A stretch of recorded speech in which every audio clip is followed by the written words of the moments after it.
পার্কের মধ্যে হাঁটছি, এমন সময় একটা মেয়ের সাথে ধাক্কা খেলাম।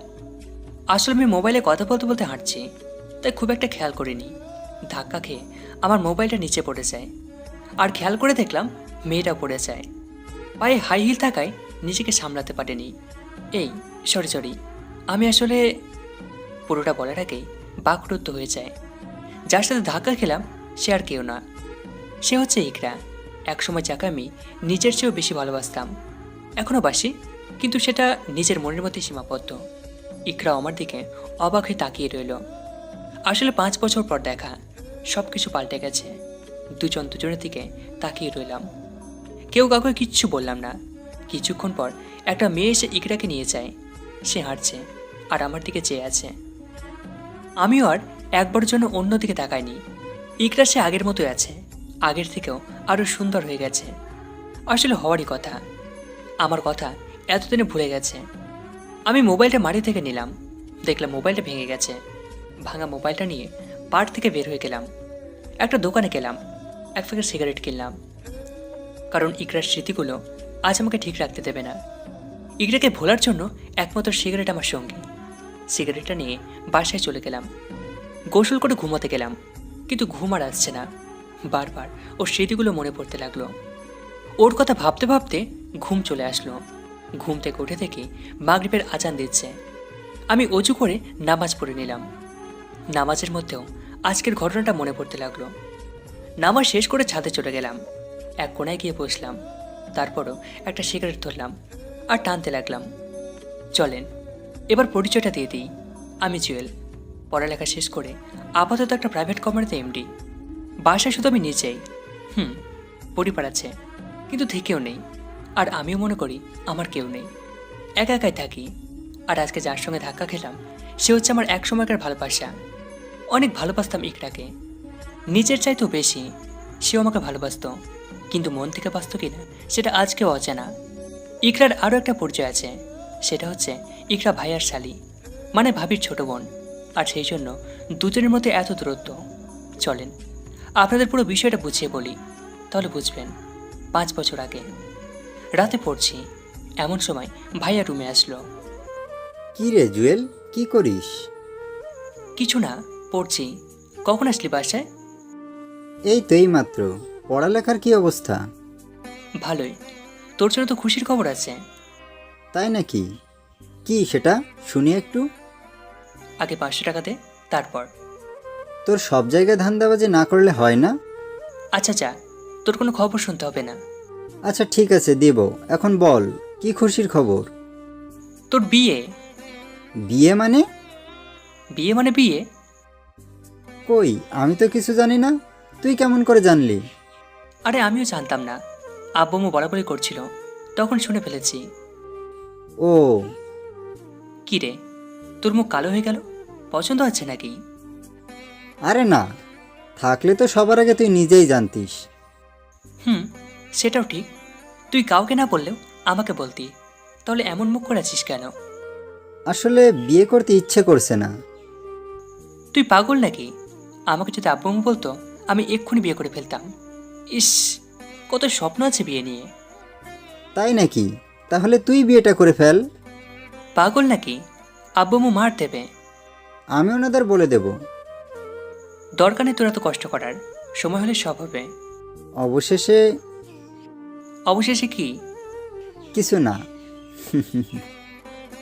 বাহ, এখন থেকে তোর লাড্ডু ফুটতে শুরু করলো। এই তুই বেশি ফাজিল হয়ে গেছিস। আমি তোর বড়, সম্মান দিবি। কচু দিব, তোর বউয়ের সামনে তোকে পিটাবো দেখিস। তোর ভাবি তোকে মারি দিবে। মার দেবে না, ভাবি আদর দেবে, বলবে আমার ছোট্ট ভাইয়াটা। হুম। আচ্ছা, আপনাদের তো ফ্যামিলির কথা কিছু বলাই হয়নি।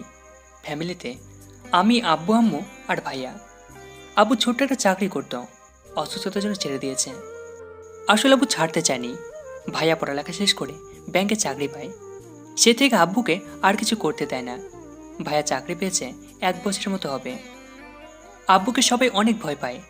আব্বুর ভয়ে ভাইয়া কখনো কোনো মেয়ের সাথে মেশেনি, ফ্রেন্ডশিপ তো দূরের কথা। ভাই আর আমি ফ্রেন্ডের মতো চলি। এত বড় হয়েছে, তারপরেও আমার সাথে ঘুমায়, আর ওর যত কথা আছে সব আমার সাথে শেয়ার করে, আমিও করি। দুই ভাই সারাদিন টম অ্যান্ড জেরির মতো লেগে থাকি। ভাইয়ের সাথে কথা বলছি, এমন সময় আম্মু রুমে আসলো। এই, তোরা এখানে বসে আছিস? সে কখন থেকে ডাকছি। আচ্ছা আসছি, তুমি যাও। তাড়াতাড়ি আয়। এই ওঠ, পরে পড়িস। উঠে খেতে গেলাম।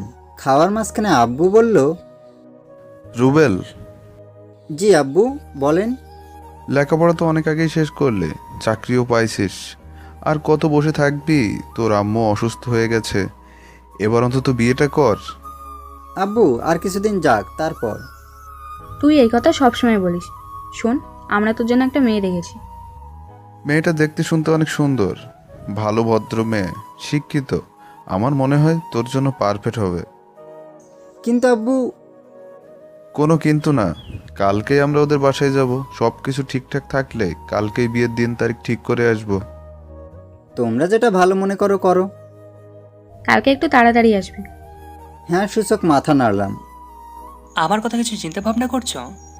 তোর কথা কি চিন্তা করব? না, মানে ভাইয়ার জন্য তো ঠিক করলে, এখন আমার জন্য যদি কিছু একটা করতে। রুবেল, লাঠিটা নিয়ে আয় তো। এই না না, আমি তো মজা করছি। তারপর খাওয়া দাওয়া শেষ করে রুমে গেলাম। ভাইয়াও আসলো। কেমন যেন খুশি খুশি লাগছে। আমি বুঝছি না কেন এত খুশি, কিছুই বুঝলাম না। রাতে ঘুমিয়ে গেলাম। ঘুম থেকে উঠে ফ্রেশ হয়ে নাস্তা করে কলেজে চলে গেলাম।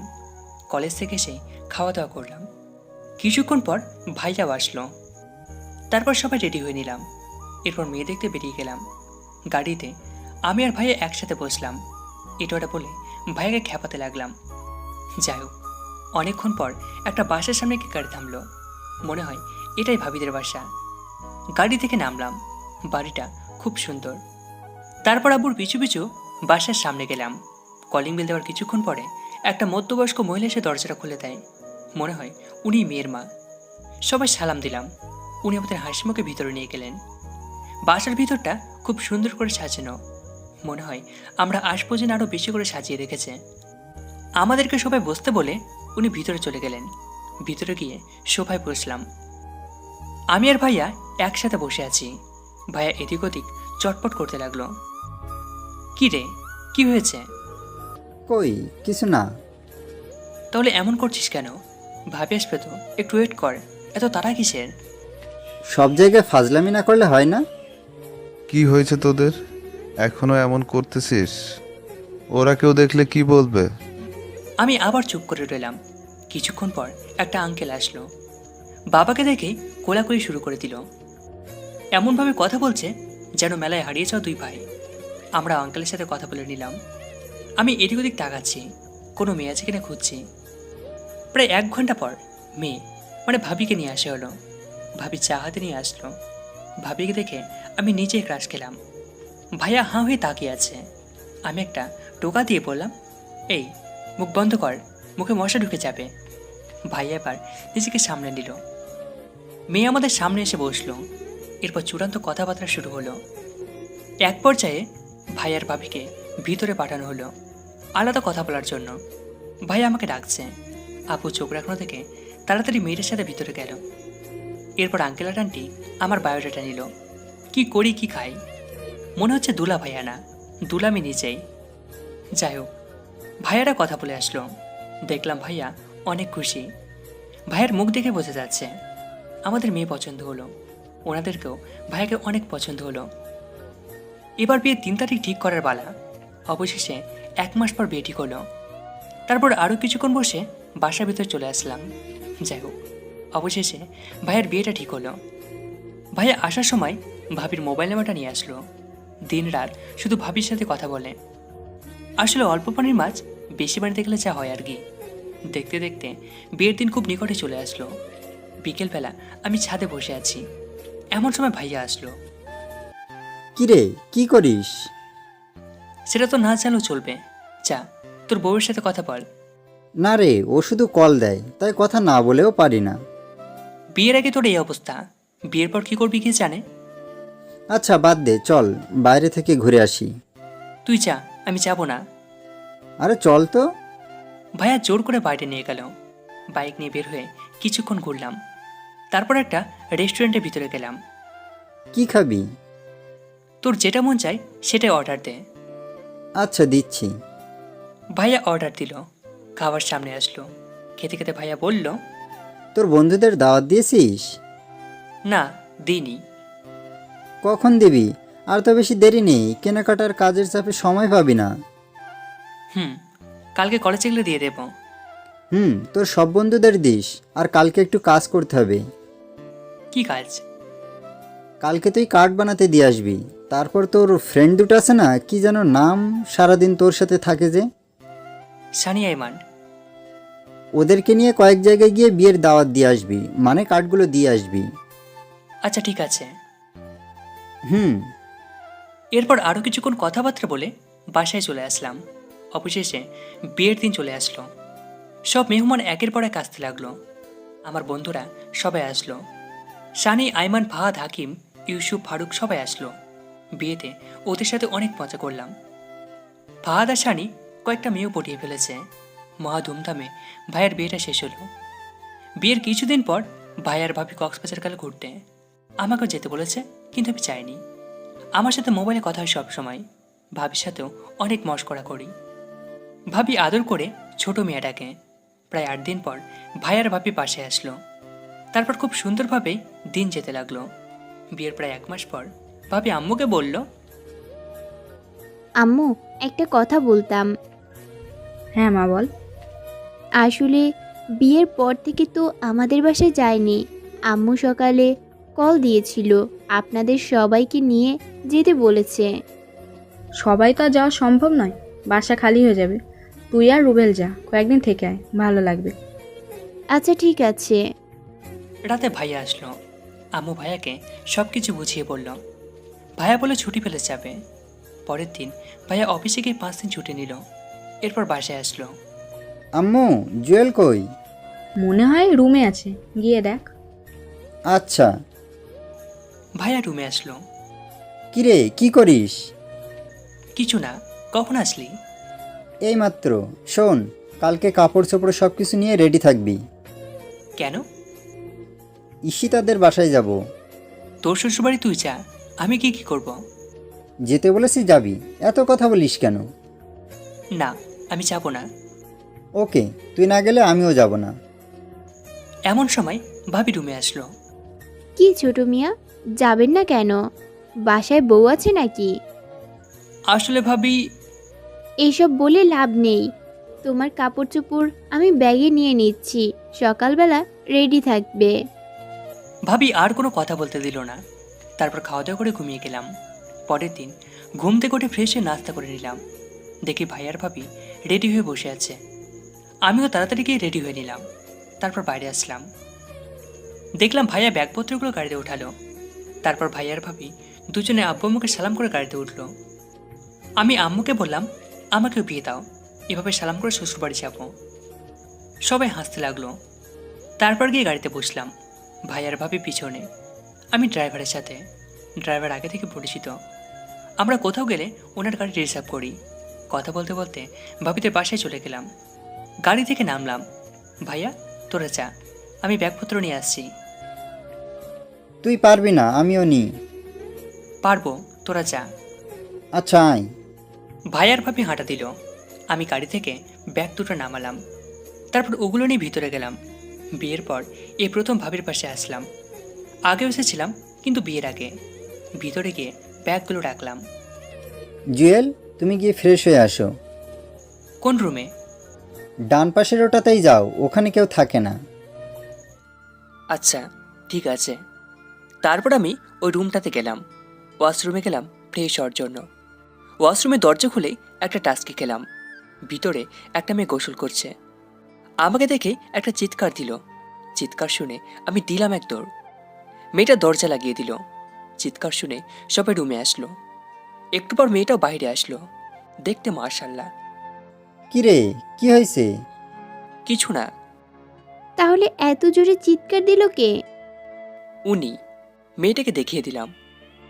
এই আপু, এই ছেলেটাকে আমার বেডরুমে কি করে? আরে ও আমার দেবর। কেন, কি করছে? ভাবি আমি বলছি। এই না না। মেয়েটা আমার মুখ ধরে ফেলল। কারণ আমি যা দেখেছি সেটা যদি সবাইকে বলি তাহলে মেয়েটার মান ইজ্জতের 12টা বাজবে। না আপু, কিছু হয়নি, তেলাপোকা দেখেই আমি চিৎকার দিয়েছি। তোরা যা। সেই জন্য এইভাবে চিল্লাবি? আচ্ছা, ডাইনিং রুমে আয়। সবাই একে একে রুম থেকে বেরিয়ে গেল, আমিও বেরিয়ে গেলাম। আসলে এখানে দাঁড়িয়ে থাকতে কেমন যেন অস্বস্তি লাগছে। আমি ডাইনিং রুমে চলে গেলাম, সবার সাথে কথা বললাম। নাস্তা করে ভাইয়ার ভাবে একটা রুমে গেল। আমি ছাদে চলে গেলাম। কেমন জানি বিরক্তি লাগছে এই বাসায়। ছাদে গিয়ে এক কোণে বসে আছি। কিছুক্ষণ পর ভাবি আসলো। কি ব্যাপার ছোট মিয়া, মন খারাপ নাকি? না ভাবি, ঠিক আছি। কিছু তো একটা হয়েছে, আমাকে বলো, সমস্যা নাই। আসলে ওই মেয়েটা চিল্লানি শুনে নার্ভাস হয়ে গেছি। আরে ওটা মেয়ে না, আমার বোন। ওর নাম হচ্ছে ইকরা। আপনার বোন আছে আগে তো বলেননি, আর বিয়ের সময় তো দেখিনি। আসলে ও হোস্টেলে থেকে লেখাপড়া করে, আর বিয়ের সময় ওর এক্সাম ছিল, তাই আসেনি। ও আচ্ছা। ইকরা কি তোমাকে কিছু বলেছে? না। আচ্ছা নিচে চলো। ভাবির সাথে নিচে চলে গেলাম। ভিতরে গিয়ে দেখি মেয়েটার মানে ইকরার ভাইয়ের সাথে ভাব জমিয়েছে, বসে বসে টিভি দেখছে। আমি গিয়ে ভাইয়ের সাথে বসলাম। কোথায় গিয়েছিলি? ছাদে। আচ্ছা, পরিচয় করে দিই, এই হচ্ছে আমার একমাত্র শালী ইকরা, আর ইকরা এ হচ্ছে আমার আদরের ছোট ভাই, কলিজার টুকরো জুয়েল। হ্যালো বেয়ান। হুম হুম। আমি কিছু বললাম না। দুপুরে খাওয়া দাওয়া করলাম, গিয়ে সোফায় বসলাম। ভাইয়া শোন। কিছু বলবি? আমার ভালো লাগছে না, আমি বাসায় চলে যাব। পাগল হলি নাকি? তুই আমাদের সাথেই থাকবি আর আমাদের সাথেই বাসায় যাবি। কিছু বললাম না। এভাবে বিকেলটা কাটলো। রাতে আমি ছাদে গেলাম, বসে বসে গান গাইছি। এমন সময় ইকরা আসলো। গান তো ভালোই গাইতে পারেন। উঠে চলে যাচ্ছিলাম। এই বসুন। কোথায় যাচ্ছেন? নিচে। নিচে কি? বসুন এখানে। আবারও বসলাম। সরি। সরি কেন? দুলা ভাইয়ের সামনে আপনার সাথে এমন বিহেভ করার জন্য। It's okay. আপনার নামটা যেন কি? জুয়েল। লেখাপড়া কিসে করেন? অনার্স 2য় বর্ষ। গুড। আপনি বোকা নাকি? হঠাৎ এই প্রশ্ন? আমি সব কিছু বলছি, আপনি তো কিছুই বলছেন না। না এমনি। আচ্ছা, আপনার সম্পর্কে বলেন।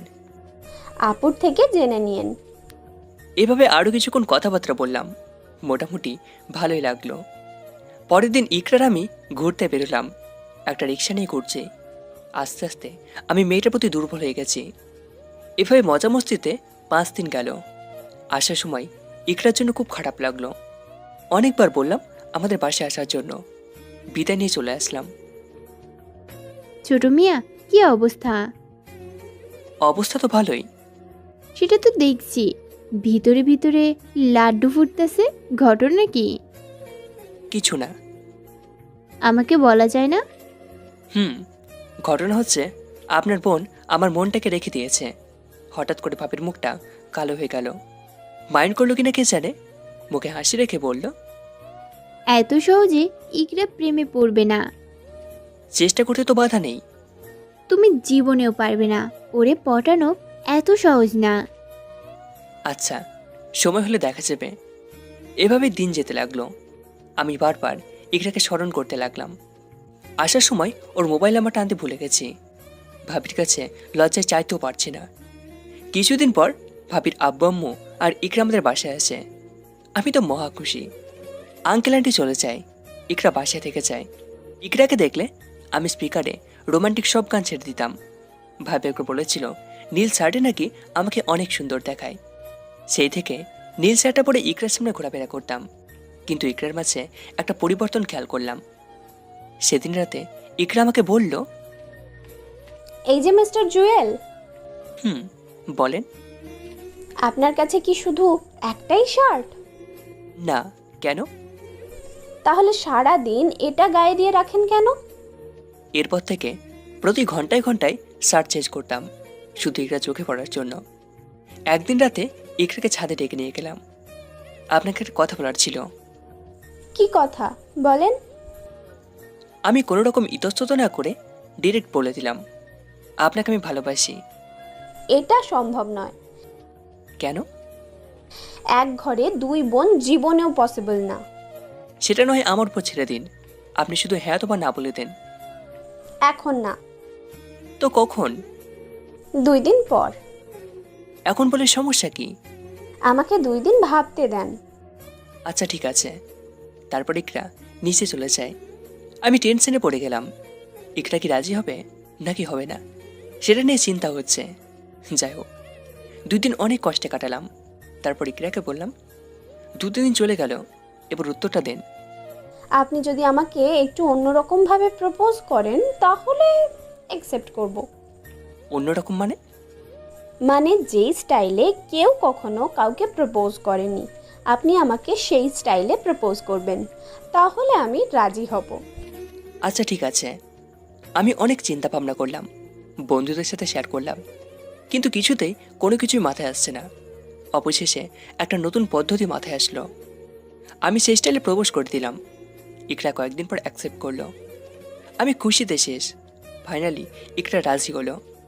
ইকরার আমি হাত ধরে হাঁটছি, এমন সময় ভাবি আমাদের দেখে ফেলে। আমি ইকরার হাত ছেড়ে দিয়ে তাড়াতাড়ি রুমে চলে গেলাম। ভাবি কিছুক্ষণ তাকিয়ে থেকে কিছু না বলে নিচের রুমে চলে গেল।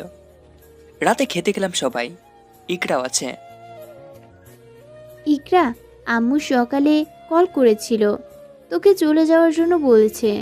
সকালে ঘুম থেকে উঠে বাসায় চলে যাবি। সে কি, সে আসছে কয়েকদিন থাকুক? না, অনেক দিন থেকেছে, আর থাকার দরকার নেই। এই জুয়েল, ভাইয়া বল। সকালে ইকরাকে বাসায় দিয়ে আসিস, আমি বাইক রেখে যাব। সেটার কোনো দরকার নেই। ইকরা সিএনজি নিয়ে চলে যাবে, অথবা তুমি যাওয়ার সময় নামিয়ে দিও।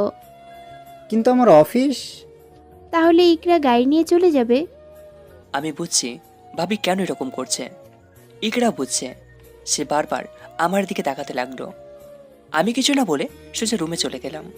পরের দিন ছাদে গিয়ে বসে আছি। ভাবি ইকরাকে একরকম জোর করে বাসা থেকে বের করে দিল। মেয়েটা বারবার আমার দিকে তাকাতে থাকলো। ইচ্ছে করছে ইকরার হাত ধরে টেনে আবার বাসায় নিয়ে আসি, কিন্তু সেটার পসিবল না। ভাবির চোখ মুখ লাল হয়ে আছে। ইকরা চলে যাওয়ার পর আমারও মন খারাপ হয়ে গেল।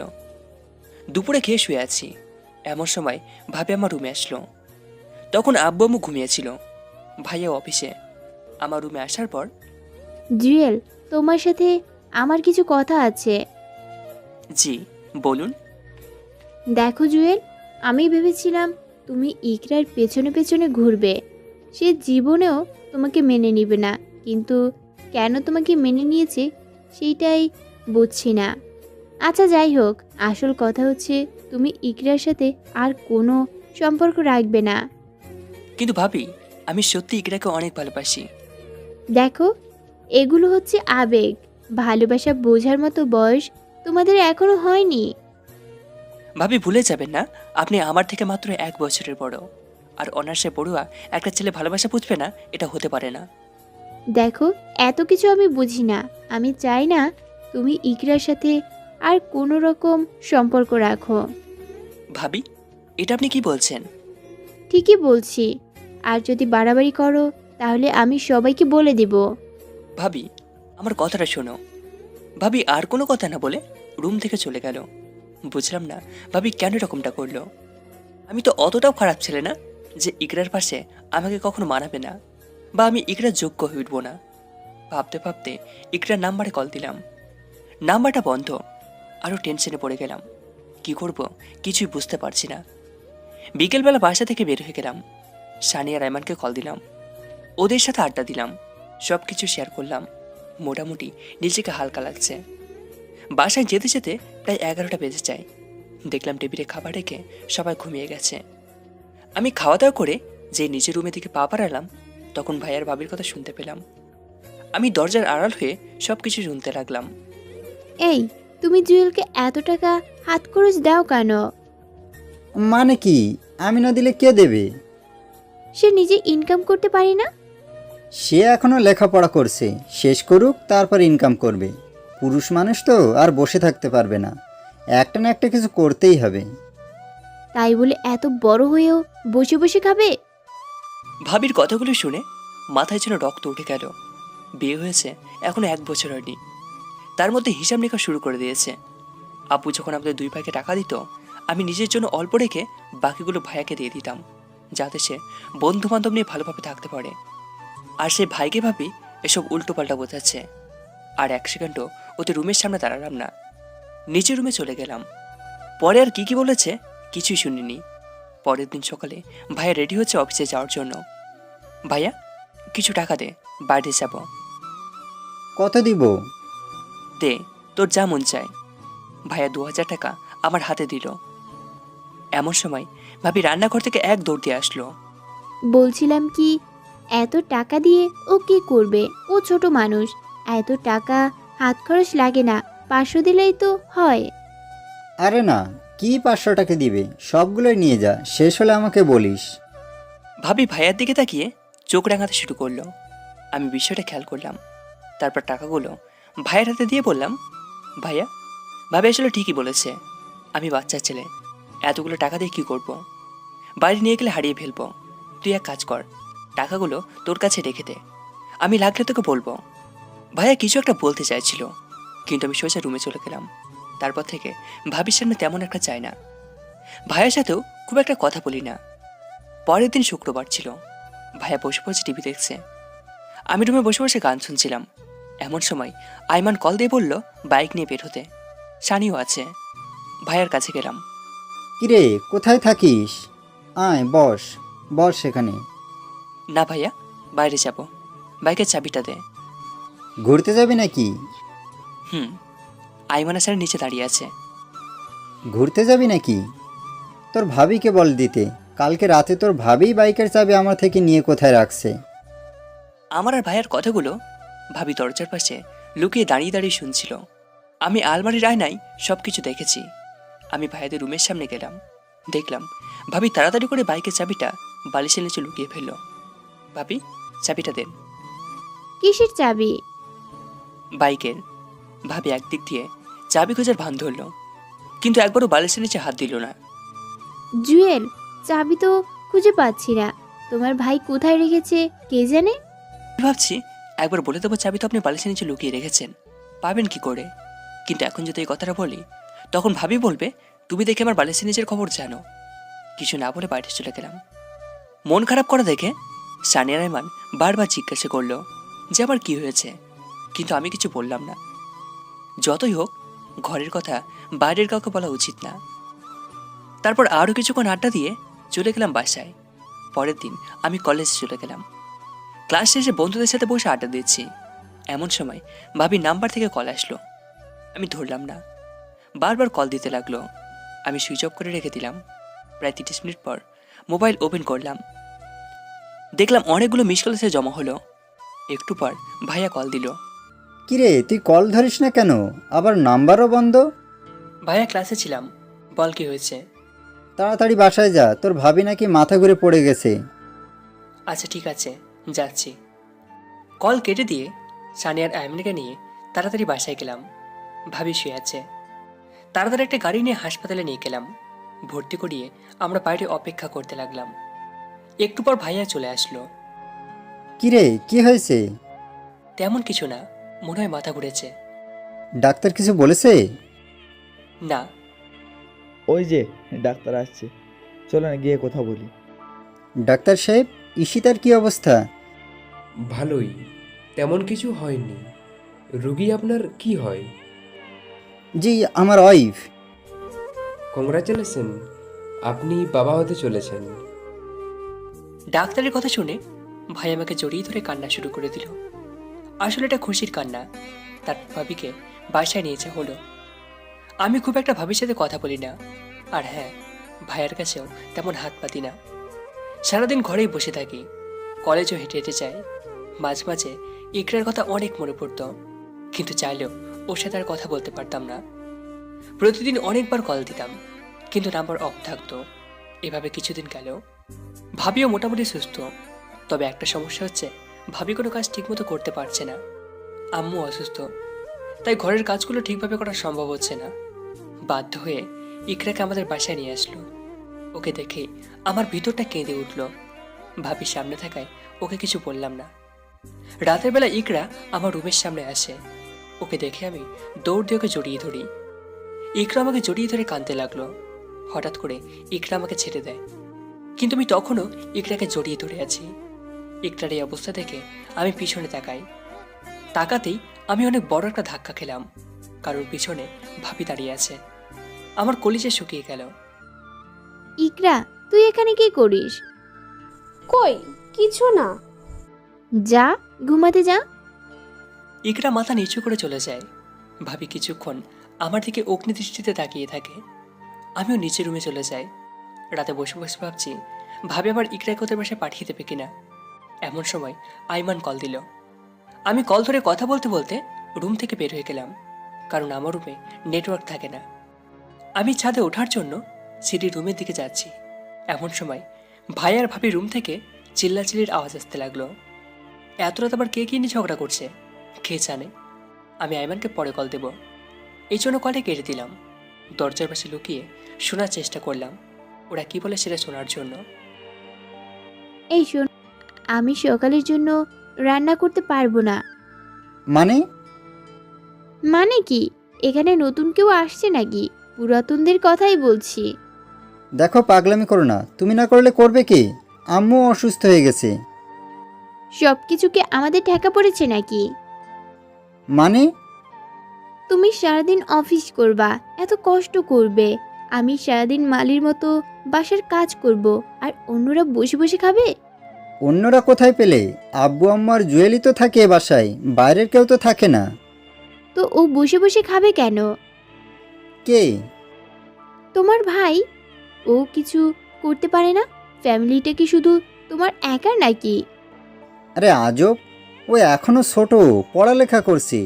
পড়ালেখা শেষ হোক, তারপর তো চাকরি করবেই। তাহলে বলো, এত বড় হয়েও বসে বসে খাবে? দেখো সীতা, আব্বু যখন ইনকাম করতো তখন আমিও এইভাবে বসে বসে খাইছি। পড়ালেখা শেষ করেই চাকরি নিয়েছি। বাবার হোটেল আর ভাইয়ের হোটেল এক না। তার মানে তুমি বলতে চাচ্ছ জুয়েলকে কাজ করতেই হবে? একদম পারফেক্ট। বসে বসে খাওয়া চলবে না। এই, তুমি পাগল হয়ে গেছো? ও কি করবে এখন? যেটা মন চায় সেটাই করুক, বাট বসে বসে খাওয়া চলবে না। আর তোমার আব্বু আম্মুকে কি শুধু আমরা খাওয়াবো নাকি? মানে? ওনারা তো শুধু তোমার বাবা মা না, জুয়েলেরও। সেই হিসেবে ওরও তো অনেক দায়িত্ব আছে। জুয়েলকেও ওনাদের খাওয়াতে হবে। ওয়েট, জুয়েল খাওয়াবে মানে কি? আমরা কি এখন আলাদা হয়েছি, নাকি জুয়েল বিয়ে শাদী করে বউ নিয়ে আলাদা আছে? দেখো, এত কিছু আমি বুঝি না। আমি সবার জন্য রান্না করব না। তোমার মাথা কি একেবারে খারাপ হয়ে গেছে? হ্যাঁ, আমার মাথা খারাপ হয়ে গেছে। তুমি দেখছো না আমাদের সন্তান আসবে? ওরও তো একটা ভবিষ্যৎ আছে। ওর জন্য চিন্তা করা লাগবে না?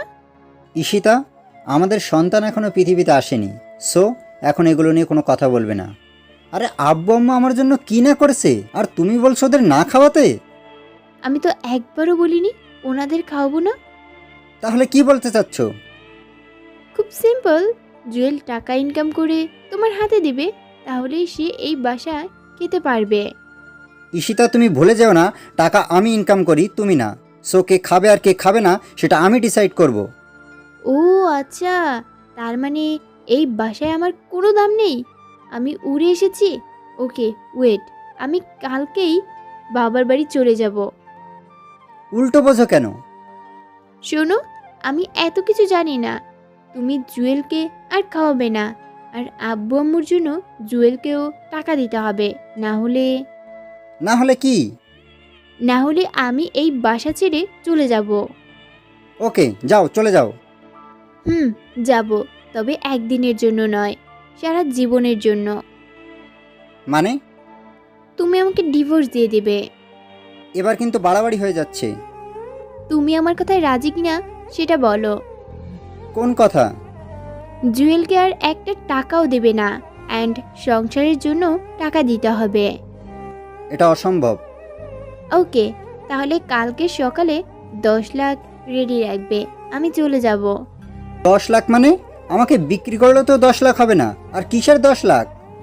কাবিন 10 লক্ষ টাকা রেডি রাখবে। দেখি তোমার গায়ে কত চর্বি হয়েছে। দেখো, সে হুট করে চাকরি পাবে কই? সেটা সে বুঝবে, তাকে নিয়ে তোমার চিন্তা করা লাগবে না। টাকা না দিতে পারলে বাসা থেকে বের হয়ে যাবে। এটা কি করে সম্ভব? সব সম্ভব। আমি কথা বলার সময় তুমি শুধু চুপ থাকবে। দরজার পাশে লুকিয়ে শোনার চেষ্টা করলাম ওরা কি বলে সেটা শোনার জন্য। ভাই আর ভাবির কথা শুনে আমার শরীর কাঁপতে লাগলো। আর 1 সেকেন্ডও দরজার সামনে থাকলাম না, নিজের রুমে চলে গেলাম।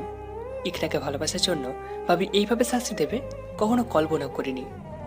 তবে আমি আরও আগে থেকে টের পেয়েছি ভাবি আমার আর আব্বু আম্মুর খাওয়া দাওয়া দেখতে পারে না। অনেকবার চেয়েছে আলাদা বাসাতেই থাকতে, কিন্তু আব্বুর ভয় পারেনি। এখন আব্বুর বয়স হয়ে গেছে, যেভাবে মন চায় সেভাবে বলছে।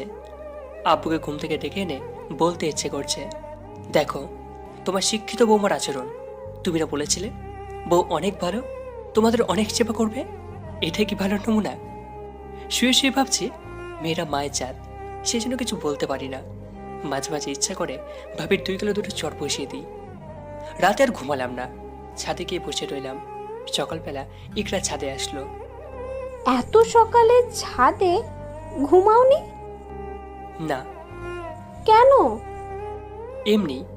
তারপর ইকরা আমার পাশে বসলো, আমার একটা হাত ধরে কাঁধে মাথা রেখে কথা বলতে শুরু করলো। ইকরার এইরকম আচরণ দেখে আমার মনটা একটু হালকা হলো। ইকরার সাথে কথা বলছি, এমন সময় ভাবে আমার পিছনে এসে অনেক জোরে একটা চিল্লানি দেয়। ভাবে চিল্লানি দেখে ইকরা ভয়ে কাঁপতে থাকে।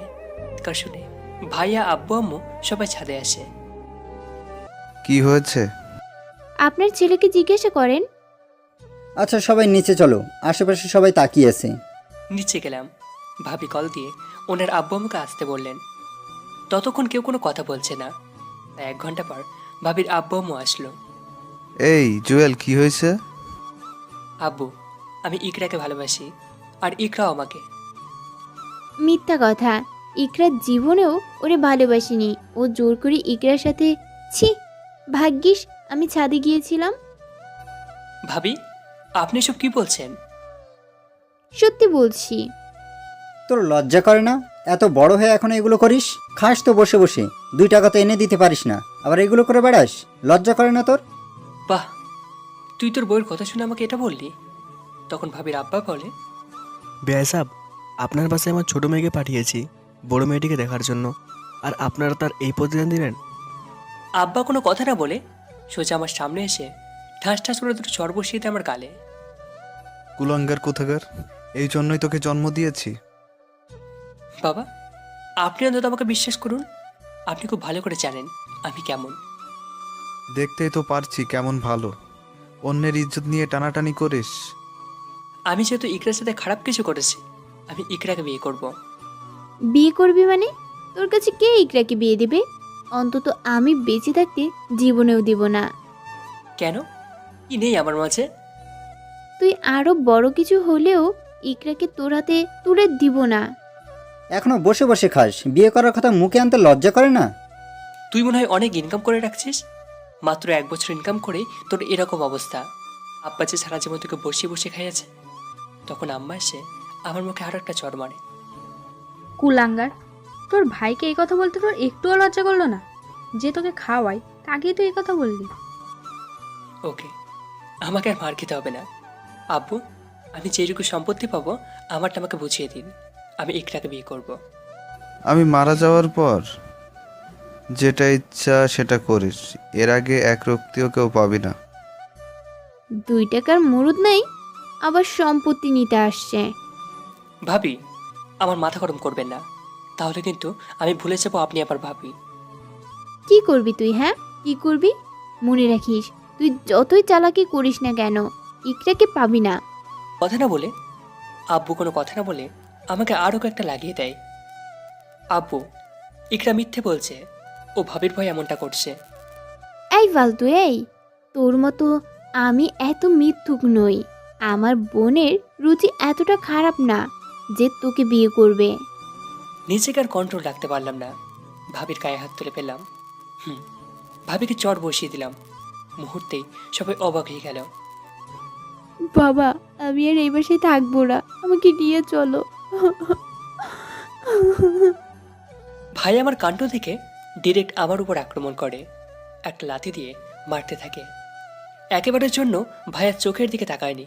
যে ভাই জীবনে কোনোদিন আমার গায়ে হাত তোলেনি, সেই ভাই আজকে ভাবির মিথ্যা কথা শুনে আমার গায়ে হাত দিল।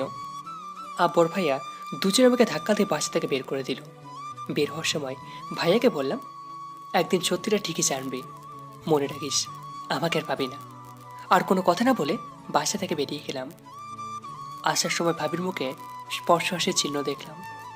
ভাইয়ের আচরণে আমার কোনো দুঃখ নেই, কিন্তু ইকরা আমার সাথে এমনটা করতে পারলো। আরে আমি তো ওর জন্য মার খেলাম, এত অপমানিত হলাম। সত্যি বলে কি এমন হয়েছে তো বাসায় না থাকতে দিলে নাই? আমি ইকরাকে নিয়ে অন্য কোথাও চলে যেতাম। আসলে মেয়েদের চেনা জীবনের সম্ভব না, স্বার্থের জন্য সব কিছু করতে পারে। আমার সাথে ইকরা এমন করবে আমি কখনো স্বপ্নেও ভাবিনি। যে সত্যি কথা বলতো তাহলে ভাবি ছাড়া সবাই পজিটিভ থাকতো। ওয়াদা করলাম আর জীবনে কোনোদিনও বাসায় গিয়ে থাকবো না, কোনো দরকার ছাড়া যাবো না, আর আব্বু আম্মু ছাড়া ওদের কারোর সাথে কোনোদিন কথা বলবো না। বাসা থেকে বের হয়ে একটা নির্জন জায়গায় গিয়ে বসলাম। বসে বসে কান্না করছি। এমন সময় কি একজন আমার কাঁধে হাত রাখে। পিছনে তাকাতে দেখি সানিয়া রহমান। কিরে, তুই এখানে? আমরা তোকে অনেক খুঁজেছি। চল এখন কোথায়? বাসায়। না, আমার কাজ আছে, তোরা যা। মন খারাপ করে বসে থেকে লাভ আছে? ফ্যামিলিতে একটু সমস্যা হয়, এটা কোনো ব্যাপার না। তোদের কি বলেছে? আন্টি কল করে সব বলেছে, তুই বাসায় চল। না, আমি জীবনেও আর ওই বাসায় যাব না। দেখ, তুই পাগলামি করিস না, চল বাসায় চল। বললাম তো আমি যাব না। তো তুই কোথায় যাবি? আমাকে তোদের চিন্তা করা লাগবে না, তোরা যা। সত্যি যাবি না? না। কি করবি তাহলে? জানি না, তবে এটা শিওর থাক যে আমি আর ওই বাসায় যাচ্ছি না। পড়ালেখার কি হবে? জানি না, করবো না। আর করে লাভ কি? দেখ, এই সামান্য ঘটনার জন্য পড়ালেখা বন্ধ করিস না। তুই তোর ফ্যামিলিকে দেখিয়ে দে, তোর ভাবিকে বুঝিয়ে দে যে তাদের ছাড়াও তুই প্রতিষ্ঠিত হতে পারিস। আচ্ছা, এখন আমাদের সাথে আমাদের বাসায় চল, কি করবি সেটা পরে দেখা যাবে। সেটাই চল। তারপর আইমানদের বাসায় চলে গেলাম। রাতে আমি, সানিয়া, আইমান ওদের ছাদের উপরে বসে আছি। বারবার ইকরার কথা মনে পড়তে লাগলো। জুয়েল, বল। একটা কাজ কর, কি? ইকরাকে উঠিয়ে নিয়ে আয়, তারপর বিয়ে করে নে। না রে, ইকরার আব্বু আম্মুর উপর কথা বলবে না। আর ইকরাকে আমি নিয়ে আসলে ভাইয়ের ভাবিরও ডিভোর্স হয়ে যাবে। তাহলে কি করবি? দোস্ত, আমি ওকে ছাড়া থাকতে পারবো না। তুই বাসায় ফিরে যা, দেখবি সবাই মেনে নেবে। না, আমি ওয়াদা করেছি আমি ওই বাড়িতে গেলেও থাকবো না। শুধু আব্বু আম্মু ছাড়া কারোর সাথে কথা বলবো না। যদিও চাই এক ফোঁটা পানিও খাবো না। তুই একটা কাজ কর। কি? তুই চট্টগ্রাম চলে যা। কেন? ওইখানে গিয়ে তুই পড়ালেখা শেষ কর, ইকরার এখনো বয়স হয়নি। তুই কোনো ভালো চাকরি পেলেই এমনিতেই তোর কাছে বিয়ে দেবে। এটাই কর। আমার কয়েকটা ফ্রেন্ড ওখানে আছে, ওদের সাথে থাকবি, পড়ালেখা করবি। আমি ওদের বলে দেবো যাতে তোর জন্য একটা চাকরি দেখে বা কয়েকটা টিউশনি দেখে, যা খরচটা অন্তত চালাতে পারিস। ওকে, তাহলে তুই কথা বল। আচ্ছা ঠিক আছে। পরের দিন আমি, সানিয়া, আইমান চট্টগ্রামে চলে গেলাম। সেখানে ফাহাদ, আকিম আর ইউসুফ নামে 3টে ছেলে আমাদের নিতে আসলো। পরে জানলাম এটাই চারির বন্ধু। অবশেষে ওদের সাথে ব্যাচেলর উঠে গেলাম। আব্বু আম্মুর জন্য মন খারাপ থাকতো সবসময়। সানিয়া, আইমান আমাকে রেখে আবার ফেরিতে চলে আসে। ওদের সাথে মোবাইলে কথা হয়, মাঝে মাঝে আম্মুর সাথেও কথা হয়। এভাবে দিন যাচ্ছিল। ফাহাদ, আকিমও আমাকে খুব ভালো বন্ধু হিসেবে দেখে। কয়েকটা টিউশনে করেই দিন যাচ্ছে। হঠাৎ একদিন সানি কল দিয়ে বলল ইকরার বিয়ে হয়ে গেছে। আমাকে জানায়নি, কারণ আমি জানলে নাকি সমস্যা করতাম। সানিও শুনেছে বিয়ের কয়েকদিন পর। ইচ্ছে করছে উড়ে ইকরার কাছে চলে যায়, কিন্তু পারলাম না। নিজেকে আর স্থির রাখতে পারলাম না। ফ্যামিলি এত বড় গাদ্দারি করবে কখনো কল্পনাও করিনি। আম্মুকে জিজ্ঞাসা করছিলাম আম্মু বলেছে তারা নাকি বিয়েতে চায়নি, শুধু ভাই আর ভাবি গিয়েছিল, আর বিয়েটা ভাবি দিয়েছে। কিছু বললাম না আর। সেদিন অনেকগুলো ঘুমের মেডিসিন খেয়ে ফেলি নিজেকে সারা জীবনের জন্য ঘুমানোর জন্য, কিন্তু সেটাও পারলাম না। ইউসুফ, ফাহাদ, হাকিম তাড়াতাড়ি হাসপাতালে নিয়ে যায়, অল্পের জন্য বেঁচে যায়। পরে সানিয়া রায়মান আসে, কোনো কথা না বলে দুজনে আমার গলায় ঠাস করে চট বসিয়ে দেয়, তারপর জড়িয়ে ধরে কান্না শুরু করে আর চোখ দিয়ে পানি ঝরতে শুরু করলো। আয়মান সানি 2 দিন থেকে আবার ব্যাক করলো। আমি সবসময় মন খারাপ করে বসে থাকতাম। কিছুদিন পর আম্মু কল দেয়। কেমন আছিস? ভালো, তোমরা? আছি। আব্বু কোথায়? পাশে আছে। শোন, তোকে একটা কথা বলার জন্য কল করেছি। বলো। তোর ভাইয়ের মেয়ে হয়েছে, তুই কাকা হয়েছিস। সরি, তুমি ভুল বুঝছো, আমার কোনো ভাই নেই। প্লিজ এইভাবে বলিস না, যা হওয়ার হয়ে গেছে, এবার অন্তত বাড়ি আয়। না, অন্য কথা থাকলে বলো। অন্তত ছোট্ট মেয়েটাকে দেখে যা। আমার সময় নেই, কখনো সময় পেলে আসবো। এই কথা বলে কলটা কেটে দিলাম। আম্মু কান্নাকাটি করলো, বাট আমি চাইনি। এভাবে মাস শেষ হয়েও বছরও শেষ, আমি বাসায় যাইনি। ইকরার জন্য আমি অনেক কান্না করি। সত্যি অনেক ভালোবাসতাম মেয়েটাকে, কিন্তু কিন্তু মেয়েটা অনেক স্বার্থপর। ওর জন্য ঘর ছাড়া হলাম, কিন্তু খুব সহজেই অন্য কাউকে বিয়ে করে নিল। একবার ভাবলো না আমার কথা। প্রায় 2 বছর আমি অনার্স শেষ করে মাস্টার্সে ভর্তি হলাম। ছোট একটা চাকরিও পেলাম। মাসে আব্বু আমার জন্য টাকা পাঠায়, যাতে ভাবি আব্বু আমাকে কিছু বলতে না পারে। একদিন আব্বু কল দিল। এমনিতে আব্বুর সাথে তেমন কথা বলি না। বাসা থেকে বের হয়ে যাওয়ার পর একদিন বলেছি, তাও ভুলে। আর আজকে আব্বু নিজেই কল দিয়ে বলল আম্মু নাকি অনেক অসুস্থ, শেষ পারের মতো আমাকে দেখতে চাইছে। আব্বুর কথা শুনে নিজেকে স্থির রাখতে পারিনি। ব্যাগপত্র গুছিয়ে ফেনীর দিকে রওনা দিলাম। অবশেষে ফেনী চলে আসলাম। সানিয়া আমার দেখে জড়িয়ে ধরল। তারপর ওদেরকে সাথে নিয়ে বাসার দিকে পা বাড়ালাম, কিন্তু ওরা গেল না। কলেজে কি একটা কাজ আছে, ওরা কলেজে চলে গেল। আমি বাসা থেকে রওনা দিলাম। ঘড়ির দিকে তাকিয়ে দেখি 11টা বাজে। একটা হোটেলে গিয়ে দুপুরের খাবার প্যাকেটটা করে নিলাম, সাথে কয়েক বোতল পানি নিলাম। আব্বু আম্মুর জন্য কিছু জিনিস নিয়ে আর ভাইয়ার মেয়ের জন্য কয়েক প্যাকেট চকলেট নিয়ে বাসায় গেলাম। দরজার সামনে দাঁড়িয়ে রইলাম। কীরকম জানি অস্বস্তি লাগছিল, শরীর কাঁপছে। কাঁপা কাঁপা শরীর নিয়ে কলিং বেলে চাপ দিলাম। ভিতর থেকে কেউ বলল দরজা খোলা আছে। আমি ভিতরে গেলাম। ছোট একটা পরীকে দেখে আমার চোখ আটকে গেল। পরীটা আর কেউ নাই, আমার ভাইয়ের মেয়ে। চেহারাটা একদম ভাইয়ের মতো। কে গো তুমি? বাহ, কথা বলতে পারে। তুমি কে? তোমার নাম কি? আমার নাম তো তোমা। তুমি কে? আমি তোমার চাচ্চু। তুমি সেই যার জন্য দাদু প্রতিদিন কাঁদে। যাও, তুমি পচা, তোমার সাথে কথা নাই। ওলে ওলে, বাবুটা রাগ করে দেখছি। এটা বলে তোমাকে কোলে তুলে নিলাম। তারপর চকলেটগুলো ওর হাতে দিলাম। ওকে কোলে নিয়ে আম্মু রুমে গেলাম। আম্মু আমাকে দেখেই কাঁদতে শুরু করলো। আমি গিয়ে সালাম করব, এমন সময় আমাকে জড়িয়ে ধরে সে কি কান্না। মা তো ছেলের কষ্ট সহ্যই করতে পারে না। আমিও মাকে কিছুক্ষণ জড়িয়ে ধরে রাখলাম। মা আগের মতো নেই, শরীর পুরো ভেঙে গেছে। আমি মায়ের পাশে বসে আছি, তমা আমার কোলে। এমন সময় আব্বু রুমে আসলো। আব্বুর চোখেও স্পষ্ট পানি দেখতে পেলাম। আব্বু প্রায় কেঁদে দিল। অনেকক্ষণ পর ভাবি আসলো। আমি আসছি সে হয়তো জানে না। আম্মু রুমে কান্নাকাটির আওয়াজ শোনা গেল। ভাবে আমাকে দেখে কিছুক্ষণ চেয়ে রইল। কিছু বলতে যাবে, তার আগে আমি উঠে তোমাকে কোলে নিয়ে ছাদে চলে গেলাম। মেয়েটা অনেক মিষ্টি, একদিনের মধ্যে জয় করে নিল। কিছুক্ষণ ছাদে থেকে নিজের রুমে গেলাম। সেই সব কিছু আগের মতো আছে। পুরনো স্মৃতিগুলোর কথা মনে করে আমার চোখের কোণে পানি জমা হলো। তারপর আম্মুর কাছে গেলাম। গিয়ে আম্মুর পাশে বসে কথা বলছি। এমন সময় ভাবি আসলো, সবাইকে খাওয়ার জন্য ডাকছে। চল খেতে চল। আমি খাবার নিয়ে আসছি, তোমরা আমার সাথে খাও। কি বলিস? কোথা থেকে আনলি? হোটেল। তারপর ব্যাগ থেকে খাবার বের করে আমি আব্বু আম্মু খেয়ে নিলাম। তোমাকেও খাইয়ে দিলাম। ভাবি কিছুক্ষণ অবাক হয়ে চেয়ে রইল। তারপর নিচের রুমে চলে গেল। বিকেলবেলা আমি চলে যাওয়ার জন্য রেডি হচ্ছি। এমন সময় আব্বু বলল, কোথায় যাচ্ছিস? চলে যাচ্ছি। কয়েকটা দিন থেকে যা। না আম্মু, কাজ আছে। প্লিজ বাপ, না করিস না। আচ্ছা। বিকেলবেলা বের হয়ে সানি আর আইমানের সাথে আড্ডা দিলাম। মনটা একদম ফ্রেশ হয়ে গেল। রাতে বাসায় যাওয়ার সময় সানি আর আইমানকে নিয়ে গেলাম, কারণ আমি ওই বাসায় থাকবো না, বিদায় নিয়ে চলে আসবো। তাই বাসায় গেলাম। সানি আর আইমান আম্মুকে দেখলো, কথা বলল।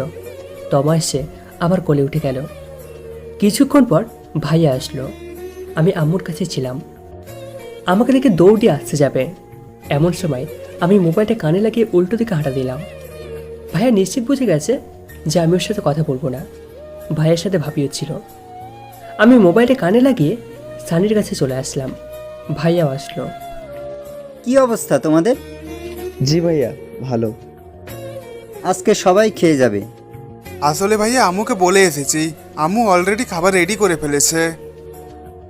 না, এত কথা আমি শুনবো না, আজকে খেতেই হবে। ওরা আর কিছু বলল না। আমি মোবাইলটা আবার কানে লাগিয়ে বাইরে চলে গেলাম। বাইরে গিয়ে হোটেল থেকে খাবার নিয়ে বাসায় গেলাম। আমার রুমে আমরা 3 জন বসে আছি। এমন সময় ভাবি আসলো, খাওয়ার জন্য ডাকছে। ওরা উঠে গেল, আমাকে ওঠালো। আমি প্যাকেটটা হাতে নিয়ে ওদের সাথে ডাইনিং রুমে গেলাম। ভাবি মনে করেছে আমিও খাবো, তাই সবার আগে আমাকে ভাত দিয়েছে। কিন্তু আমি ওগুলো দূরে ঠেলে রেখে দিয়ে প্যাকেটটা খুলে প্যাকেটের উপর রেখে খাওয়া শুরু করলাম। সবাই অবাক হয়ে তাকিয়ে রইল। আব্বু আম্মু আর খেলো না। ভাই ওটাকে উঠে গেল। তারপর রুমে এসে রেডি হয়ে নিলাম। সব কিছু নিয়ে বের হবো, এমন সময় দেখি তমা নেই, মনে হয় ঘুমিয়ে গেছে। আব্বু আম্মুকে সালাম করে বেরিয়ে পড়লাম। আম্মু কান্না থামাচ্ছে না। ভাইয়ার ভাবি এক কোণে দাঁড়িয়ে রইল। তারপর বেরিয়ে আইমানদের বাসায় চলে গেলাম। রাতটা ওখানে থেকে পরের দিন আবার চট্টগ্রামে চলে গেলাম। এরপর থেকে আম্মুর সাথে মোবাইলে কথা হয়। ভাই নাকি সেদিন ভাবিকে অনেক বকাঝকা করেছে আমার পিচ্ছি আম্মুটা বলল। পিচ্চিটার সাথে আমার প্রতিদিনই কথা হয়। এভাবে দিন যাচ্ছে। মাস শেষ হয়ে বছর। আমি মাস্টার্স কমপ্লিট করলাম, একটা কোম্পানির এমডি হলাম। চাকরি বাকরি সব কিছু ভালোভাবে যাচ্ছে। প্রতি সোমবার আমি পার্কে ঘুরি, কারণ ইকরাকে নিয়ে আমি সোমবারে পার্কে ঘুরতাম। আজকেও ঘুরছি। এমন সময় ইকরার সাথে পার্কে ধাক্কা খেলাম। রাতের বেলা আর ঘুম হয়নি। বারবার ইকরার কথা মনে পড়তে লাগলো। সকালবেলা রেডি হয়ে অফিসে গেলাম। একজন কর্মকর্তা আসলো, নাম আসিফ। স্যার আসবো? আসেন। কিছু বলবেন? জি স্যার, একটা কথা বলার ছিল। জি বলুন। স্যার, আমার কয়েকদিন ছুটি লাগবে। কয়দিন? স্যার 3 দিন হলেই হবে। আচ্ছা ঠিক আছে। আসিফ চলে গেল। এমন সময় আম্মু কল দিল। কিছুক্ষণ কথা বললাম। তারপর তমা মোবাইলটা নিয়ে কথা বলতে শুরু করলো। পরিটার কথা শুনে মন ফ্রেশ হয়ে গেল। পরিটা নাকি আজকে জন্মদিন, পরশুদিন আমি না গেলে কেক কাটবে না। তাই আমিও রাজি হয়ে গেলাম। পরের দিন আমি অফিস করে রাতের বেলা রওনা দিলাম। রাত 11টায় বার্থডে পালন হবে। অলরেডি চট্টগ্রামে থাকতে 10টা বেজে গেল। ড্রাইভারকে বললাম তাড়াতাড়ি চালাতে। আমি ফেনীতে নেমে অনেকগুলো গিফট, একটা বড় কেক, আব্বু আম্মুর জন্য কাপড় চোপড় নিলাম। সানি আর আইমানকেও আসতে বললাম, ওরাও আসলো। তারপর ওদের নিয়ে বাসার দিকে রওনা দিলাম। বাসায় যেতে 12টা 40 বেজে গেল। তারপর কলিং বেলে চাপ দিলাম। সাথে সাথে একটা টাস্কে খেলাম, কারণ দরজা খুলে দিয়েছে ইকরা। আমি কিছুক্ষণের জন্য স্তব্ধ হয়ে গেলাম। তারপর সামনের ধাক্কাকে বাস্তবে ফিরে আসলাম। ভিতরে গেলাম, শুধু আব্বু আম্মুকে সালাম করলাম আর তাদের সাথে কথা বললাম। ভাইয়া ভাবি ইকরা ওর আব্বু আম্মু কারোর সাথে কথা বললাম না। সবাই আমার দিকে অবাক হয়ে তাকিয়ে আছে। হয়তো ভাবছে এতটা পরিবর্তন কি করে সম্ভব। তোমা একটা লাভ দিয়ে আমার কোলে উঠে গেল। একটু পর ভিতরের রুম থেকে আসিফ আসলো, মানে আমার অফিসের কর্মচারী। আমাকে দেখেই, স্যার আপনি এখানে? আরে আসিফ সাহেব যে। জি স্যার। স্যার আপনি এখানে আসলেন কি করে? ওই যে আমার আব্বু আম্মু, শুধু আব্বু আম্মুকে দেখিয়ে দিলাম। ও, তাহলে তো আপনি আমার আত্মীয়। হয়তো। আপনি কার কি হন? জি, আমি আপনার ভাইয়ের ভাইরা ভাই, মানে ইকরার হাজবেন্ড। কথাটা শুনে মনটা কেঁপে উঠল। ইকরা নিচের দিকে তাকিয়ে রইল। ইকরার আব্বু বলল, আসিফ, তুমি একে কি করে চেনো? আরে বাবা কি বলেন, উনি তো আমাদের কোম্পানির এমডি, আমাদের স্যার, অনেক ভালো মানুষ। আঙ্কেল নিচের দিকে তাকিয়ে রইল। তারপর আমি আসিফকে বললাম অনুষ্ঠান শুরু করার জন্য। অন্য কাউকে কিছু বলিনি। ইকরা দিকে যতবার তাকাচ্ছি ততবার আমার কলিজা ফেটে যাচ্ছে। তারপর কেক কাটলো। তোমার সবার আগে আমাকে খাইয়ে দিল, আমিও শুধু তোমাকে খাইয়ে দিলাম। তোমার একে একে সবাইকে খাইয়ে দিল, সবাই তোমাকে খাইয়ে দিল। ভাইয়া বারবার আমার দিকে তাকালো, কিছু বলতে চাইলেও আমি অন্যদিকে তাকিয়ে থাকি। কেক কাটা শেষে আমি তোমার হাতে সবগুলো গিফট তুলে দিলাম। তারপর আব্বু আম্মুর জন্য নিয়ে আসা জিনিসগুলো ওনাদের হাতে দিলাম। দেখলাম সবাই আমার দিকে তাকিয়ে আছে, তাই আমি আম্মুর রুমে চলে গেলাম। আব্বু আম্মু আমার পিছু পিছু আসলো। আজকে ওদের সাথে কথা বলবি না? এত পাশান হয়ে গেছিস? আমার কোনো ভাই বোন নেই, শুধু তুমি, আব্বু আর তমা ছাড়া। তো তোমা কোথা থেকে আসলো তাহলে? একটু পর তমাও আসলো, এসে আমার কোলে উঠে গেল। হঠাৎ করে চোখে পড়ল আমার খাটে এক বাচ্চার দিকে। কি সুন্দর ফুটফুটে বাচ্চা, দেখে মনে হচ্ছে একটা জান্নাতি হুর ঘুমিয়ে আছে। এই বাচ্চাটা কার? ইকরা আন্টির মেয়ে। কথাটা শুনে আরও একটা ধাক্কা খেলাম। মাত্র 5 বছরে সব কিছুই চেঞ্জ হয়ে গেছে। না, আর এখানে বেশিক্ষণ থাকা যাবে না, আমার শরীর কাঁপছে। আম্মুকে বললাম আমি চলে যাচ্ছি। অনেকবার থাকতে বলেছে, বাট থাকিনি। আম্মুর রুম থেকে বের হয়ে দেখি সানিয়া, ইমান আর ড্রাইভার খাওয়ার জন্য ডাইনিং রুমে থেকে যাচ্ছে। সাইদ ভাই চলেন, আমরা চলে যাব। আরে ভাবি তো আমাদের খেতে ডাকছি। বাইরে খেয়ে নেব, চল। কিন্তু সবাই তো একসাথে খাবে এইখানে। আচ্ছা ঠিক আছে, তোরা খেয়ে বাসায় চলে যাস, আমি যাচ্ছি। সাইদ ভাই আসেন। না দাঁড়া, আমরাও আসছি। ওকে আয়। আপনি গাড়ি স্টার্ট দেন। সাহেদ ভাই বাইরে চলে যায়। আমি আব্বু আম্মুকে সালাম করে নিলাম। সবার দিকে একবার তাকালাম, ভাইয়ের চোখে পানি টলমল করছে। ইকরার বাকিরা নিচের দিকে তাকিয়ে আছে। তমা এসে আমার কোলে উঠে যায়। চাচু, ও চাচু, তুমি কোথায় যাচ্ছ? আমাদের সাথে থাকতে পারো না? না আম্মু, আমার থাকার কোনো যোগ্যতা নেই। আমি ফ্যামিলিতে টাকা দিতে পারবো না। আমি হচ্ছে কুলাঙ্গার, ফালতু একটা ছেলে। আমি এখানে থাকলে তুমি খারাপ হয়ে যাবে। তুমি তো আমার ভালো চাচু, ওরা সবাই পচা। আমি তোমার কোলে একটা বাপ্পি দিয়ে ওকে নিয়ে বাইরে চাই। সবাই হয়তো বুঝে গেছে আমার কথার মানে। আশিপও বারবার আমার দিকে তাকাচ্ছে। তোমাকে নিয়ে বাইরে গেলাম, আমার পিছু পিছু সবাই আসলো। সানি আর আইমানকে গাড়িতে উঠতে বললাম। তোমার হাতে কতগুলো টাকা দিয়ে তোমাকে আম্মুর কোলে দিয়ে শেষ পারের মতো সবার দিকে তাকিয়ে গাড়িতে উঠে গেলাম। শাহেদ ভাই গাড়ি টান দিল। আম্মু কান্না শুরু করলো, আমার চোখ দিয়ে পানি ঝরতে শুরু করলো। কিছু দূর গিয়েই একটা হোটেলে খেয়ে নিলাম। সানি আর আইমানকে বিদায় দিয়ে আবার চট্টগ্রামের দিকে রওনা দিলাম। গাড়ি চলছে তার আপন মনে। আমি হারিয়ে গেছি ফিরে আসে সে অতীতে। হয়তো আজকে আমার একটা সুন্দর ফ্যামিলি থাকতো, আমি অন্য 10 জনের মতো থাকতে পারতাম। সামান্য একটা চাকরির জন্য হারালাম নিজের ভালোবাসাকে, ছেড়ে দিলাম ফ্যামিলিকে, সব কিছু থেকে অনাথ।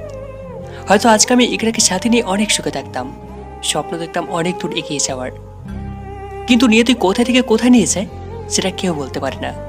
সবার ভাগ্যে সব কিছু থাকে না, সব কিছু সমাপ্তি নেই। কিছু কিছু গল্প অসমাপ্ত থেকে যায়। তবুও ভালো থাকুক প্রিয় মানুষগুলো, সবার সব কিছু থাকুক পূর্ণ। আমার জীবনটা নয় থাকবে দুঃখে পরিপূর্ণ। এটাই আমার অসমাপ্ত ভালোবাসার গল্প। হ্যালো বন্ধুরা, ভিডিওটা লাইক করো আর একটা অবশ্যই কমেন্ট করো আর সাবস্ক্রাইব করতে ভুলো না।